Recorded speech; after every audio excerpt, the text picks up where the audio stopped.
Imagine you are living in a world where everything you see, touch, and believe is a lie. Not a mistake, but a carefully constructed shadow of the truth. 2400 years ago, one man sat down to write a book that didn't just ask what is justice, it asked what is reality. That man was Plato, the book is the Republic. Today we are breaking down one of the most influential works in the human history. We are going to talk about philosophers, kings, the noble lie, and why Plato thought democracy was a one-way street to tyranny. Grab a coffee, we are now going deep into the cave. The story starts simply enough. Socrates, Plato's mentor and the main character of the book, is walking back from a festival when he gets roped into a debate at the house of a wealthy man named Capellus. The question on the table was, what is justice? Capellus says it's just being honest and paying your debts. Socrates debunks this. Would you return a weapon to a madman just because you owe it to him? Probably not. Thrasymachus, the hot-headed sophist, loses his cool. He claims justice is nothing more than the advantage of the stronger. In other words, might makes right. Socrates isn't satisfied. He decided that to understand justice in a single person, we have to look at it on larger scale. We have to build a city in speech. This is the birth of Callipolis, the ideal city-state. To make the city work, Plato divides the population into three sections based on their souls. First is the producers. These are the craftsmen, farmers, and merchants. They represent desire. Second is the auxiliaries, the warriors and the protectors. This represents spirit or courage. Third one, the guardian, the rulers. They represent reason.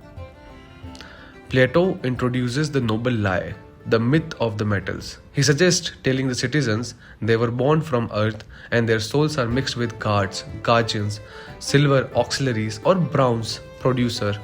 It's a controversial take on social engineering, meant to keep the peace by making people happy with their roles. Here is a genius of the Republic. Plato argues that the city is just a giant version of humankind, just as a city has three classes. Your soul has three parts. Logistikon, reason, the part that seeks truth. Second, thumos, spiritedness, the part that gets angry at injustice or seek honor. Third, epitheumatikon, appetite, your hunger, thirst and desires. Justice, according to Plato, is minding one's own business. It's when reason rules the soul and the guardians rule the city.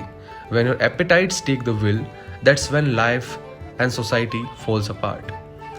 We can't talk about the Republic without the big one, the allegory of the cave.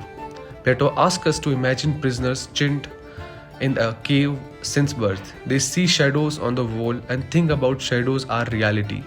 One prisoner is freed, he climbs out blinded by the sun and finally sees the world as it truly is. When he goes back to tell the others, they think he's insane. They would likely kill him for threatening their reality. This is Plato's way of saying that the real world we see is just a shadow of the world of forms. You see a beautiful chair, that's just a flawed copy. The form of the chair is the eternal perfect version that exists only in the realm of thought. This leads to Plato's most famous and most criticized political idea. If only the philosophers have seen the sun outside the cave, then philosophers must be kings. He argues that power should only be held by those who don't actually want it.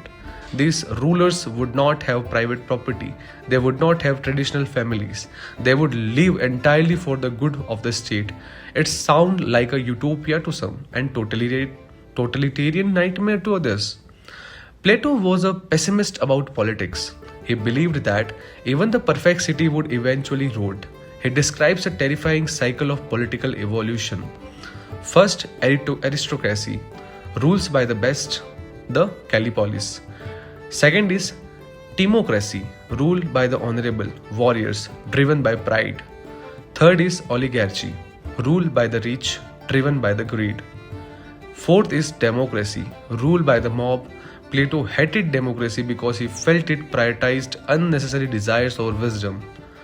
And the fifth is tyranny, the final stage. A protector rises from chaos of democracy and becomes a monster to maintain control.